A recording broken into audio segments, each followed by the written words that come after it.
Hallelujah. Purihin po ang Panginoon. Amen. Isang maaraw at isang magandang umaga po sa ating lahat. Nakamayan na ho ba natin yung ating mga katabi, mga kapatid? Sige po, kamayan po natin at batiin natin, ipadama po natin yung pag-ibig na nanggagaling sa ating Panginoon. Amen. Habang inihintay po nating maisaayos yung ating mga chikiting, ano po? Handa na ho ba tayong mag-aral ng salita ng Panginoon sa umagang ito? Meron na naman hong panibagong karugtong yung ating mga pag-aaral. Ano po? Sige ho, yung pong mga bata, pababain po natin para hindi ho tayo maabala, ano po, ng ating pakikinig.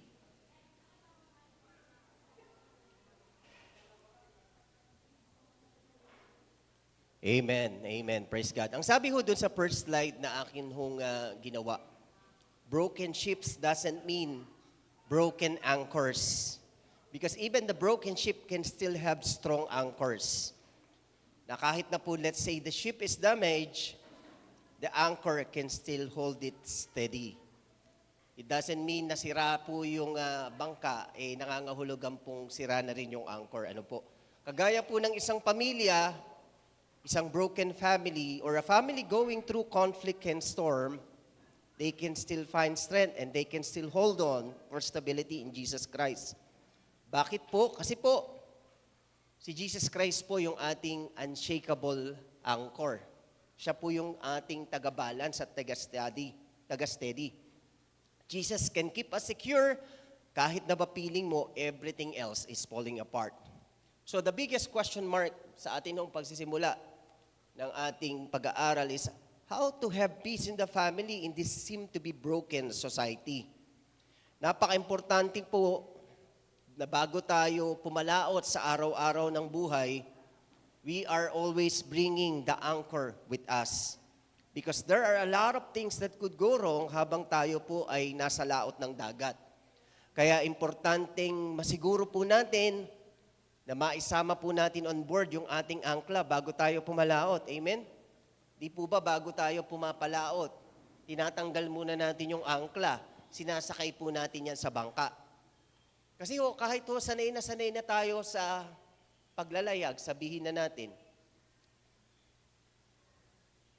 meron malaking tendency na tayo po ay abutan ng isang malakas na unos. Ano po? Sa gitna ng isang laot. Kagaya po nito, nagdi-discuss tayo. There are tendencies that we will be distracted. And me as the speaker, I need to supplement it as the anchor for stability and peace. Para nang sa gayon, maayos po yung ating pakikinig. Ganon din po yung buhay natin. Pagkagising po natin sa umaga, hindi tayo sigurado kung ano po yung pwede nating kaharapin. Kaya bago tayo magbiyahe, sinasama po natin yung anchor natin sa biyahe natin. Same is true sa paglalayag.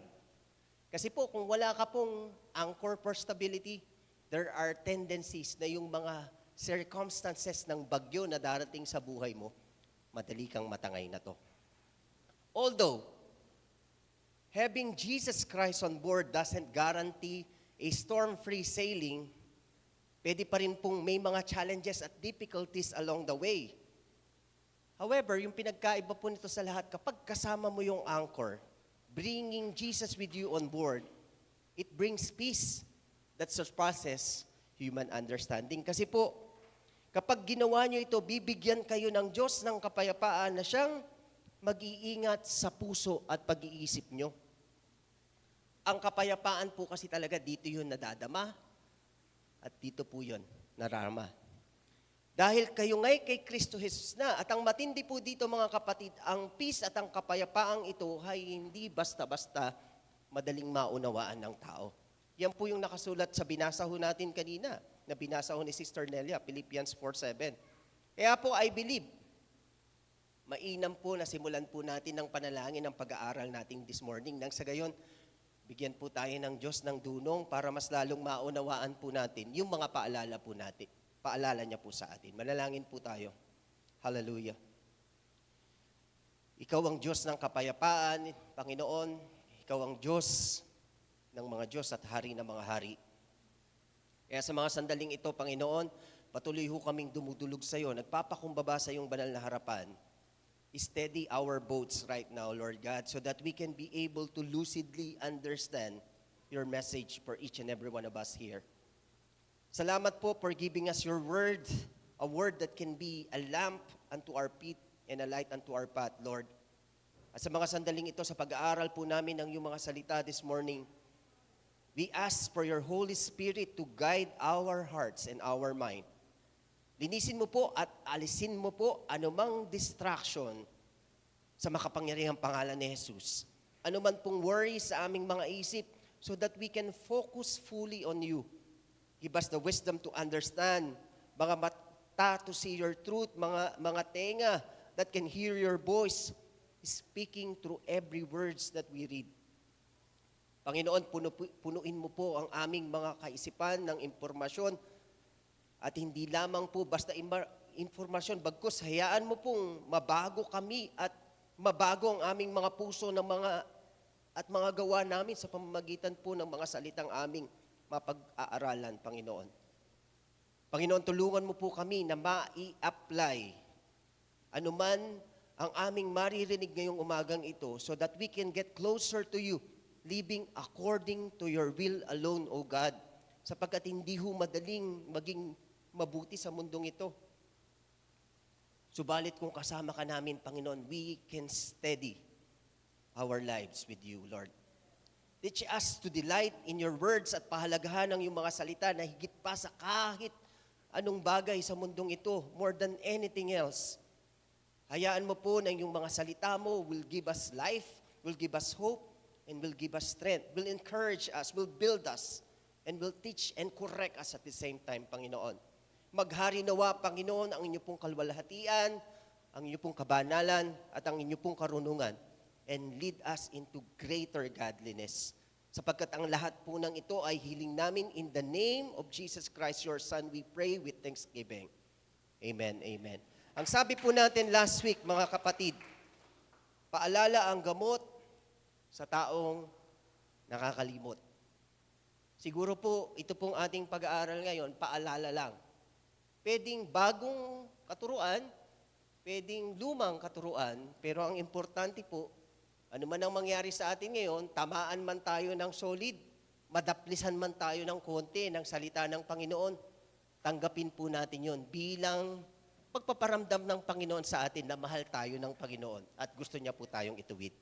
Kaya sa pamamagitan po ng Part 6 series natin na Fuel of Peace, napag-aralan po natin that peace comes from God. It comes from Jesus Christ, na kung saan po ang peace is not based from the circumstances, but real peace comes from Jesus Christ. At para mapanatili po natin ang kapayapaan sa pamilya, kailangan din po nating mag-effort at mag-aral kagaya po ng ginagawa natin.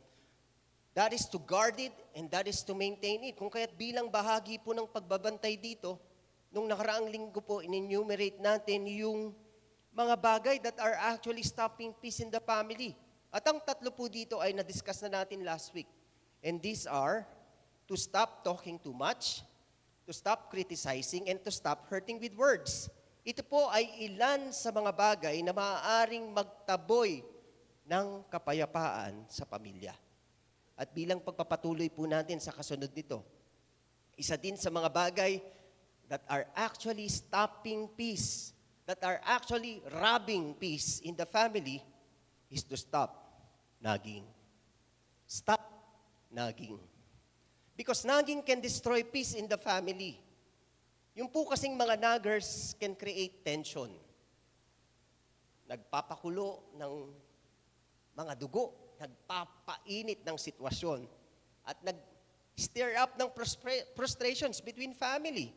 Ang nagging po kasi, nanggagaling po ito sa isang kagustuhan na ma-correct or ma-improve ang isang sitwasyon. Kaso lang po, yung approach at probably yung tono ng nagging, doon tayo nagkakaproblema. Kaya po tuloy madalas, instead na harmony, Instead na understanding sana, it leads to hurt feelings and conflict. Alam niyo po ba that nagging is also trespassing? Why? Kasi po, the sound of your voice enter the private ears of people around you. Lalong-lalo na sa mga pandinig ng mga taong wala namang kinalaman sa pagnanag nyo. Di po ba pag may nagnanag, naririnig hanggang ikatlong bahay, ikaapat na bahay. Minsan nga, dinig yan sa buong barangay. Kasi po, ito po ay isang paglagpas sa inyong mga boundaries. Sabi nga po ng Proverbs 25:24, it is better to live on the corner of a roof than to share a house with a nagging wife. Gusto ko lamang pong idagdag, hindi lang po nagging wife, meron din po tayong nagging husband, nagging dad, nagging mom, nagging sister, nagging brother. Lahat po tayo, we have all the tendencies to become nagger. Nakakasakal pong kasama ang mga taong nagnang-nag. Takatak ng takatak yung mga bibig, walang tigil ng kakakuda. Tama po ba mga kapatid? And I'm sure mag-a-agree naman po tayong lahat na wala naman pong may gustong magnag. Kasi siyempre, sa end ng nakakarinig, lalong-lalo na po sa end ng nagbubunganga. Sa palagay niyo ba, yung mga nagger gusto ho nilang magnag? Hindi po. Pero bakit po kaya nangyayari din yung nagging? At kung nangyayari man po yun, bakit po kaya hindi pa din effective yung nagging? Nangyayari pa din yung nagging kahit nga anong pilit ng pagpipigil natin. Kasi po, madalas may malalim na dahilan, may malalim na pinaghuhugutan ng behavior. Yan po yung ating aalamin. At ang nagging po, madalas it is driven by emotion, it is driven by understanding. Alam niyo po yung merong kayong ginusto, pero hindi naman naging husto. Meron kayong ginusto, pero hindi naging husto. Ang naging kasi, hindi lang po ito tungkol sa mga salitang binibigkas. Siyempre, tungkol din ito sa kung ano ang nangyayari sa puso at sa isip. And mind you, kahit nag ka ng nag, hindi pa rin fully effective yung nagging. Kasi po, nagging does not really guarantee the product that you want. And so, kung susumahin natin, minsan or madalas, wa-effect yun eh. So bakit hindi mo kaya subukang palitan yung approach mo instead of nagging? So let's say, tignan natin yung the two point of views of nagging. Let's say ikaw yung ninanag. Kung yung asawa mo, hindi pa din nagbabago, nagpa din ng nag, bakit hindi mo baguhin yung style mo? Why don't you help this person to stop nagging by giving him or her what he wants?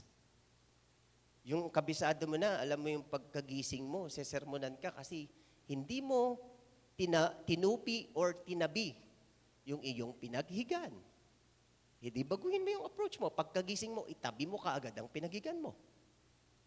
Maraming tao, they nag because they don't get what they want. Kasi kahit nagger yan, minsan pwede kasing tama din sila. So I believe it is also to your credit if you make them stop nagging by listening to them, lalong-lalo na if they are right. Again, the wise one, who is the silent one, wins. Now, the other point of view. Let's say ikaw naman yung nagger. At kahit anong nag mo, hindi pa rin nagbabago yung anak mo. I think you have to change your style too. Bakit hindi mo try tumigil lang kakakuda? Kung talagang meron tayong gustong sabihin sa ating kapwa, why don't you try this time na sa isang tahimik, sa isang payapa, at sa isang matalinong usapan. Yung walang emosyon, walang sigawan, para masabi nyo ng maayos yung gusto mong sabihin. Alam nyo po, nung high school ako, Marami kaming mga notorious teachers nung panahon namin, nang nasa Bansat pa po ako nag-aaral. Pero yung number one na tatakutan po naming lahat, alam niyo po kung sino? Yung teacher po namin na at the same time, siya po yung aming guidance counselor. Kasi pagpasok mo po ng opisina, sobrang tahimik, tapos kakausapin ka.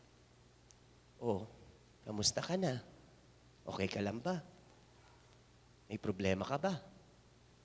Hindi niya inaalam kung anong nangyari sa'yo. Ikaw ang palagi niyang kinakamusta. So yung way ng pakikipag-usap niya na sobrang gaan, mas nakakatakot po yan. Yung mga taong galit na galit ka na pero pag kinausap ka, may masasabi ka ba? Galit ka. Tapos ka na. Okay ka na. Sige. Maraming mga tao, maraming mga Kristiyano, tumatanda na lang po tayo nang hindi tayo natuto. Lagi na lang kung ano yung maisip natin, pag galit, sinasabi natin.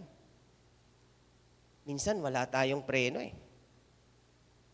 Wag na nating pag-usapan yung nasabi mong mali. Tignan na lang natin kung ano yung resulta ng ginawa mo. Ang tanong, may effect ba? Effective ba? May talab ba? I think talab wala. Pero reaction madami. Why? Kasi usually pag nagnanag ka, nasasaktan mo yung taong ninanag mo eh. Kasi maraming reaksyon kasi hindi mo talaga na-address yung concern. Kaya tuloy paulit-ulit ka kasi hindi talaga nakukuha yung gusto nyong ipahiwatig sa kakabunganga nyo. Diba? It makes your mouth work faster than your brain. Minsan kasi sa sobrang dami ng demands, sobrang dami ng gusto, nagpa-pile up na, naiipon na sa tuwing hindi kayo nagkakaunawaan. Kaya pansin nyo, konting friction lang, para kayong gasol. Sumasabog agad kayo. Kasi nga, punong-puno na kayo eh. Alam mo, hindi ko makakalimutan yung ginawa mo sa akin last time. Asawa lang kita. Anak lang kita. Bakit ako hindi mo na ako dinadalaw? Bakit hindi mo na ako kinakamusta? Bakit hindi mo na ako tinatawagan? Bakit hindi mo na ako iningitian? Bakit pag akong kasama mo, tahimik ka lang? Yan yung mga usually sinusumbat natin pag nagnanag tayo. Pag ganun siguro mga kapatid, ang tanungin muna natin siguro, sarili natin. Kasi mukhang masaya naman siya pagkasama niya yung iba, tapos pagkasama niya kayo, wala siyang gana. But pag iba ang kasama niya, mabait siya. Sa inyo, hindi. Kasi kung mabait siya sa iba, ibig sabihin po nun, marunong naman siyang maging mabait. So kung hindi siya mabait sa inyo, ibig sabihin, sinasadya niya po yun. Kasi marunong naman pala siya maging mabait sa iba. So I guess kung kayo yung nagger, i-assess nyo muna yung sarili nyo at tanungin nyo. Because it is important that you deserve before you desire. Try nyo this time, manahimik naman kayo. Baka kasi maging mas effective po yun, mga kapatid. Kasi alam nyo, base ho sa pag-aaral, konting tao lang naman yung tinatamaan pag nagbubunga ka. Konti lang po yun. Lalo na sa bagong ngayon kasi outdated na po yung ganyang approach. Kasi mas marami pa rin yung mga naiinis sa nagger. Kaya yung iba sa halip na sumunod, lalo kayong sasadistahin. Ang point ko kasi dito mga kapatid, kapag ikaw ang nagger, baka mapano ka pag ganun. Maraming mga cases ng atake sa puso, ang dahilan, sobrang galit, sobrang pagbubunganga. So let us be wise, don't just talk but achieve result. Hindi yung feeling main character ka lagi. Kasi most of the time, ang gentleness, ang quietness, ang kindness, mas malalim, mas malayo yung naaabot nito. Higit pa sa salita, actually. Kaya pakatandaan po natin mga kapatid, kapag galit, iwasang magsalita. Kasi yung emotional anger, it really leads you to nagging. And nagging focuses. Ano yung nagiging focus ng nagging? Problem. Ang nagging kasi nagiging subjective. Ang kalaban niya, yung tao. Kaya palagi niyang inaatake. Hindi dun sa solusyon, kundi sa gigil ng galit. G na G kayo pagka nagnanag kayo. Ang kabaligtaran po kasi ng galit, gentleness, love, and those are constructive emotions that focuses on the solution. Again, peace in the family grows when we replace constant criticism with encouragement, with grace, and with understanding. Kasi po, naging grows where fear and frustrations live. Peace grows where trust and love thrive. So kapatid, kung ikaw man ay paminsan-minsan lang naman, hindi mo nababantayan yung sarili mo.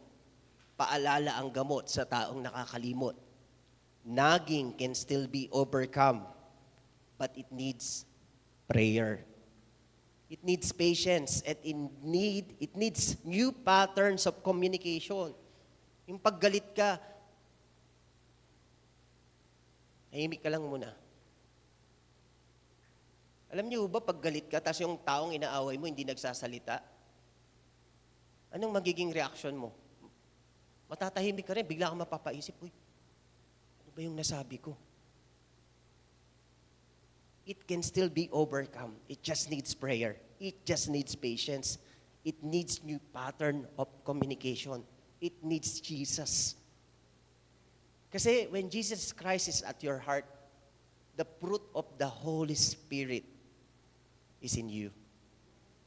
At para mapanatili mo yon, kailangan sa bawat biyahe mo araw-araw, sinasama mo yung angkla mo.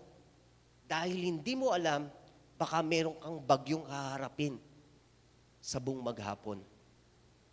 Dahil pag merong bagyo, anong gagawin mo? Ibababa mo lang yung angkla. Para kahit anong ihip ng hangin, kahit anong lakas ng alon, hindi ka maliligaw. Because Jesus Christ is your stability. Amen? Mga kapatid, may the Holy Spirit continue to give us all a humble and teachable spirit. Amen?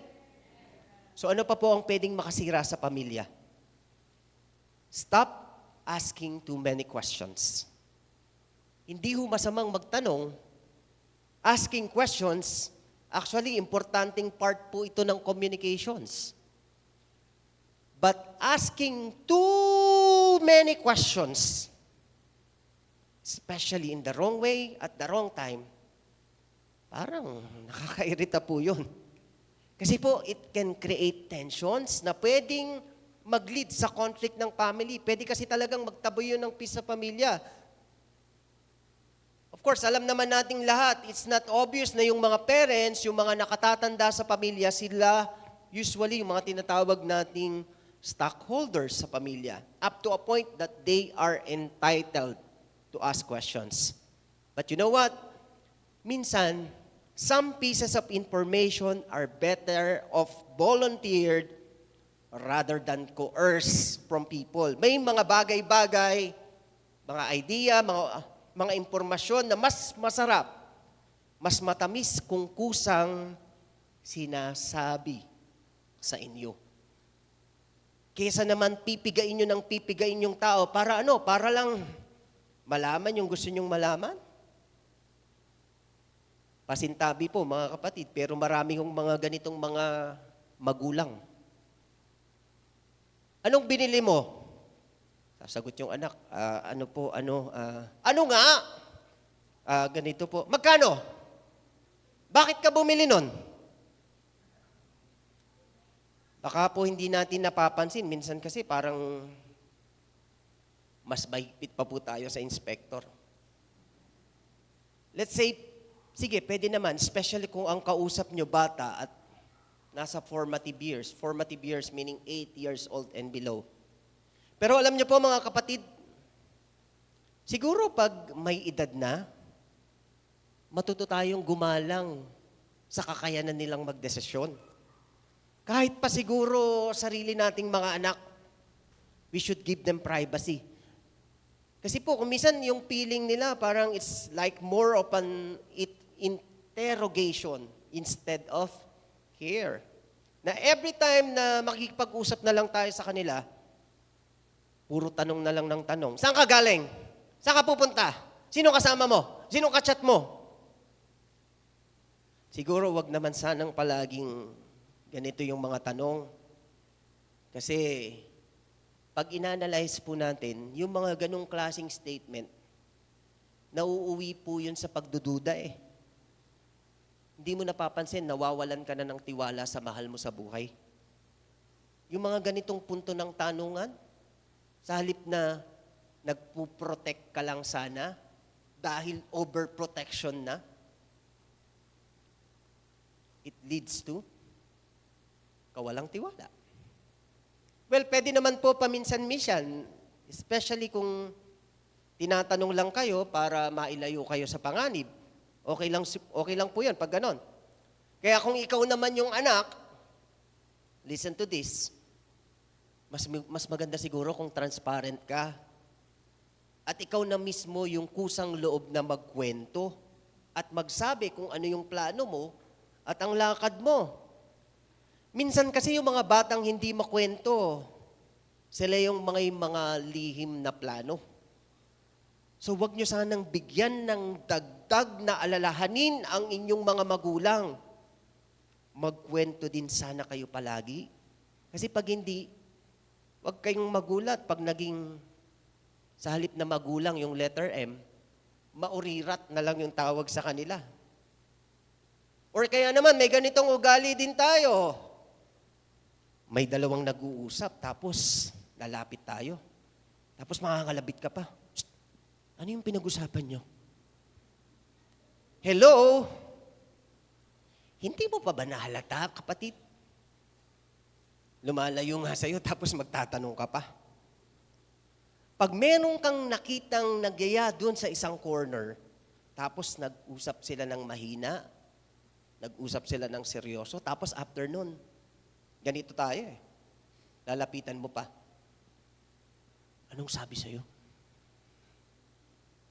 Mga kapatid, tandaan niyo po sana, pag hindi sinabi sa inyo ng kusa, huwag niyo pong itanong. Paggalang po kasi yon. Kasi po, questions should open doors and not build walls. Ang turo po kasi ng Bible dyan, before asking others, you must ask yourself first, will this open doors or build walls? Again, the focus of our study is inside the family. Paalala sa mga taong nakakalimot, baka po kasi pwedeng ganirin na tayo. Kung nadadaplisan man tayo ngayon, purihin ang Panginoon. Ito po kasing mga ganitong ugali. Sakit po kasi ito ng mangmang. Yung mahilig silang magtanong, kahit hindi naman talaga kasama sila doon sa usapan na yon. Yung bang sobrang hilig sa mga latest.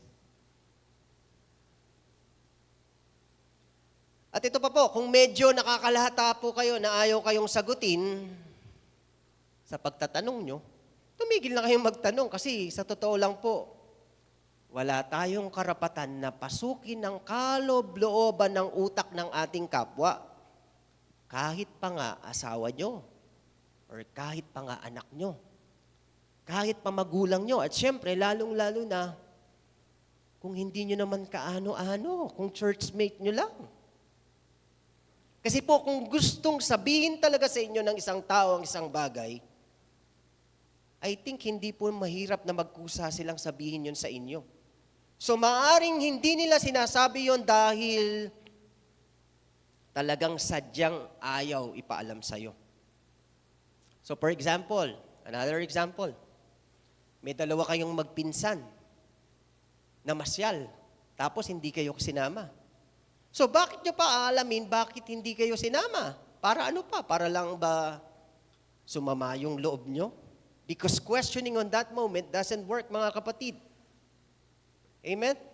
Ano pa po, isa sa dapat nating matutunan, lalo-lalo na tayong mga Pilipino, is to stop disrespecting people's privacy. Kahit ka pa nanay, kahit ka pa tatay, may hangganan dapat. May paggalang ka dapat sa iyong kapwa. Huwag kang masyadong maurirat at huwag na huwag laging sumasabat sa usapan ng may usapan. Pagka merong tao ang nagte-text o nagchat-chat, huwag niyong sisilipin kung ano yung tinetext. Let's say sa bahay niyo, kung may telepono, may tatawag, kinakausap yung isang tao, try niyong lumayo para hindi niyo marinig. Hindi yung lalo pa kayong lalapit na, kunwari, kukuha ka pa ng basahan habang nag-uusap sila. Nagpupunas ka pa ng alikabok para at least marinig mo kung ano yung pinag-uusapan nila. Diba? May mga ganun po tayong mga ugali, mga kapatid.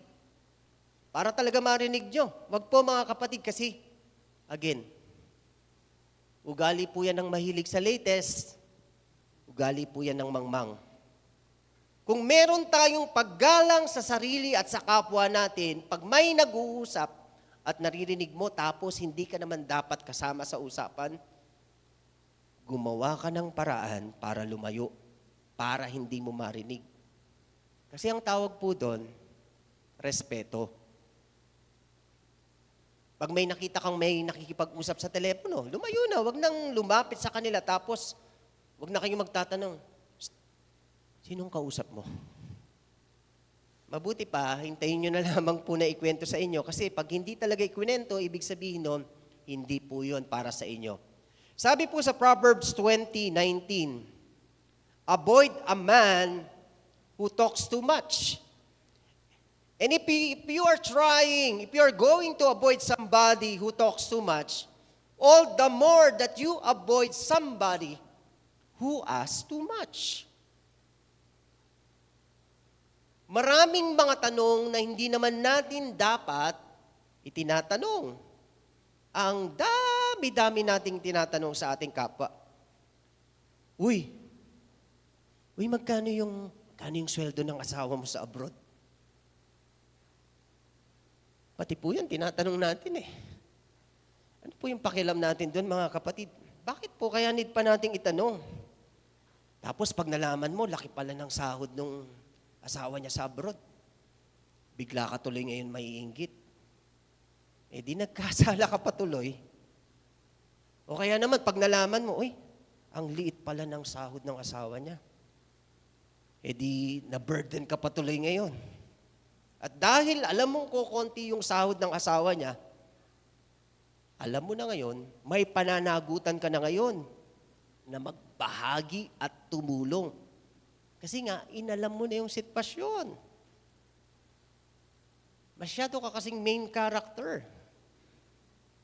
Mga kapatid, sana po nakikita natin yung mga paalala ng salita ng Panginoon sa atin.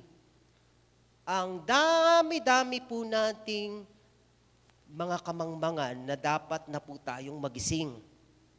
Mga nakakainis na ugali na ating nakalakihan.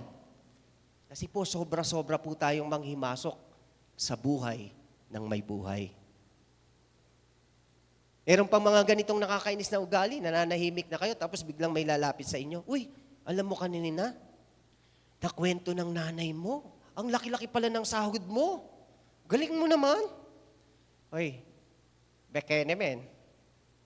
Baka naman, pwede mo akong paliwasin, saglit, mga kapatid. See? O kaya naman, alam mo, kanina kausap ko si ganon at si ganito. Napag-usapan namin na, total, ikaw naman yung may sasakyan at ikaw naman yung marunong mag-drive. Binolunteer ka na namin na ikaw na lang yung susundo sa kumari namin bukas. Hindi nyo man lang hiningi yung opinion ng iba. Sa sobrang kadaldalan ng iba, pinsan, pati mahal nila sa buhay, napapahamak nila ng hindi nila namamalayan. Mahirap pag ganito yung ugali natin, laging masalita, laging pabida-bida. Daig pa natin si Jollibee. Masyadong mausisa. Masyadong matanong. Kaya tuloy, ang tendency lagi ng kapwa ganito. Paglihiman kayo, A. B. Layuan kayo. C. Iwasan kayo. Or D. All of the above. Gusto niyo ba yon, kapatid? Ano pa po? If you want peace in the family, stop talking back. Especially when you're in a foul mood. Lahat po tayo merong moods, right? Lalo na yung mga babae. Every month may mood po yan. Kasi meron po silang cycle na tinatawag. And peace in the family is promoted and kept by allowing people to have their moments in their moods. Huwag kang makipagsabayan sa kanila. When somebody's angry, try not to be angry or angrier. Madalas kasi, pag merong galit, mas galit tayo. Let the person be angry for now, tapos mamaya ka na o kaya bukas ka na. Kumbaga, pila-pila lang yan, kanya-kanyang panahon. Kasi po, hindi po nakakabuti yung sabay-sabay na nagsasagutan. Lalong-lalo na po sa loob ng pamilya. Kasi kung minsan doon kayo nagkakasakitan, tapos maya-maya, nakukonsensya naman kayo. Hindi kayo mananalo kapag ang kasagutan nyo, mahal nyo sa buhay. Because when you fight, you lose. When people in the family, when people in a certain circle of friends are in a bad mood, it's better to be quiet. Pag galit tayo, pag masama ang ating loob, definitely hindi maganda yung gusto nating sabihin. Hindi mabuti na tayo ay magsalita sa panahong tayo ay galit. Hindi po maganda yung approach na yon. Hindi dahil nasasaktan yung loob mo, meron ka ng karapatang magsabi agad-agad. Meron ka dapat tinatawag na processing thought. Maganda yun na kapag sasabihin mo na pag hindi ka nagalit.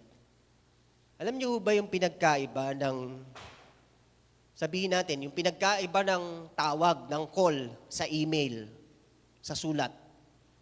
Meron nung pinagkaiba yan. Ang pinakamainam na policy when you are on the managing people department at kapag galit ka at meron kang gustong sabihin doon sa tao, hindi mo tatawagan. I-email mo or susulatan mo. Kasi kapag susulatan mo siya, iisipin mo yung statement mo, i-construct mo pa yon, di ba? Sa panahong iniisip mo yung gusto mong sabihin sa kanya, nakakapag-isip ka na. Naiiwasan mo na yung mga masasakit at direktang mga salita. So sa bandang huli, sa halip na isend mo yung email mo, ay, di ko na pala isesend, okay na pala. Naintindihan ko na kaya pala siya galit. Isa ho yun sa mga pamamaraan ng pagmamanage ng tao. Wala hong iniwan yan sa isang race. Marami usong-uso ho ngayon yung running era na tinatawag nila. Ang mga kaibigan kong race director, every time meron hong nagpipetisyon, nagagalit at nagrereklamo, tinatanggap po lahat ng reklamo. But you have to place that in writing. Kasi pag susulat mo na, makakalimutan mo na kung ano yung gusto mong ireklamo. Ano po? Not unless talagang sobrang valid ng reklamo mo. So dapat, pakiramdaman mo ring mabuti yung kapwa mo kung maganda ba yung mood niya bago ka magsalita kapag ikaw ay gusto nang magsalita. Parang kakauwian ng usapan nyo yung magandang solusyon, yung magandang bunga at hindi pagkakagalit-galit. At pag pinagsalitaan ka ng isang napakapangit na salita, madalas ang tendency natin, mas daigin pa yun eh. Di ba yung sinabihan ka? Hoy, magkano ka? Excuse me, doble mo. Di ba? Yan yung mga sagot mo eh. Hindi mo ko kayang bilhin. Pag ganun yung naging sagutan, definitely, wala po tayong ma-achieve na peace doon. Pero pag maganda yung mood mo, nakapag-pray ka na, nadala mo na yung anchor mo sa isang araw para sa araw na yun. At sinabihan kang magkano ka? Mura lang. Kasi actually libre lang dahil tinubos na ako ni Kristo sa mga kasalanan ko. Pwede mong sabihin, mura lang ako. Parang 11-11 lang. Parang Lazada sale lang. See? Tapos ang usapan, kasi kahit sinong galit, pag ganun yung narinig, bababa yung kanyang emosyon. Kaya nga, di ba sabi sa Proverbs 15:1, a kind answer suits anger, angry feelings, but harsh words stirs them up. Ang galit po kasi, parang ganito, it's like a fire. Tapos yung unkind words coming from another person, parang hangin po yun na lalo pang umiihip sa apoy para lalong magningas. So we need to avoid talking back. Avoid answering back. Yung may sinabi sa'yo kasi may nakitang may mali kang ginawa, sa halip na nag-acknowledge ka, sumagot ka pa. Especially if your words would not be kind, if your words would not be conciliatory or diplomatic, avoid answering back. Lalong-lalo na if your words would embarrass others. If your words will alienate people, lalayuan ka ng tao. Mas mabuti pang, wag ka na lang mag-talk. Just acknowledge. Because when you do, that is to your credit that you could control your tongue for the sake of world peace. And this similar case, just for the sake of family peace, again, stop talking back to each other. Tigilan na po natin yung pagsagot-sagot, lalo na kung guilty ka naman talaga. Lalo na kung may kasalanan ka naman talaga. We must own it and we must learn from it. Yung bang may pinipinta sa yung kapwa mo, Brad, I think mali yung pronunciation mo ng perfect. Eh, ikaw, nainis ka. Magtotalk back ka pa. Ganun ba? Eh, ikaw nga, tawag mo sa gulay, vegetable. Wag ganun mga kapatid, kasi wala pong peace doon. Wag niyong sasagutin. Pag sinabihan kayo, i-acknowledge nyo na, ay, ganun po ba? Sige po, noted. Thank you for telling me. I'll try to study it. Perhaps I will improve. Di ba pag sinabihan ka ng ganun yung sinabi mo, magugulat yung nagsalita sa'yo. Matatahimik po yun. Ugali po kasi nating mga Pilipino that if somebody criticizes you, you answer them with an even harsher criticism. At alam naman po natin kung saan po yun papunta. So learn to speak your truth quietly and in correct time. Lalong-lalo na sa pamilya, mga kapatid. Kasi permanent relationship yan. And fighting for peace as a faith-fueled family means actively choosing to protect unity, actively choosing to nurture love, and actively choosing to trust God even in these challenges of life. It's not about fighting each other, but fighting together against division, against fear, and against sin. Mga kapatid, mga practical po na paalala yung ating mga pinag-aralan. Kung tayo po ay nadaplisan, purihin ang Panginoon. Sapagkat gusto ho ng Panginoon na ma-maximize natin yung buhay natin dito sa mundo. Kapag masaya ho at maayos yung ating pamilya, langit na po ang buhay natin dito sa mundo. Because the very first group that God created for us, ang uuwian natin, ang iiyakan natin, ang pupuntahan natin ng kapahingahan, ay ang ating tahanan. Manalangin po tayo. Hallelujah. Dear God, we come to you this morning, Lord. Nagpapasalamat po kami sapagkat minsan pa po napaalalahanan po kami ng iyong mga salita. Turuan niyo po kami, Panginoon, na mai-apply po namin ang mga salitang aming narinig sa aming mga buhay. Forgive us, Father, if we have offended you and if we have done things that contradict the holiness of your words. Turuan mo po kami to correct ourselves. Ituro mo po sa amin, Panginoon, na baguhin ang aming mga pag-uugali. day by day, as the days goes by, paalalahanan at turuan mo po kami to stop talking too much, to stop criticizing, to stop hurting with words, to stop nagging, to stop asking too many irritating questions, to stop disrespecting people's privacy, and to stop talking back, especially to our elders. Yung mga nasaktan po namin at nagalit sa amin, Lord, hipuin niyo po yung mga puso nila nang sa gayon, muli pong bumalik yung loob nila sa amin. At patuloy mo pong baguhin ang aming mga buhay, Lord. Baguhin po ng yung mga salita. And teach us to continue to change from glory to glory so that we can become more and more like your Son, Jesus. Salamat po sa mga paalala mo sa umagang ito, Panginoon. Ito nawa ay magsilbing gamot sa amin, lalong-lalo na sa mga panahong kami po ay nakakalimot. We give you back all the glory, all the honor. In the mighty name of Jesus, we pray with thanksgiving. Amen. Amen. Praise God.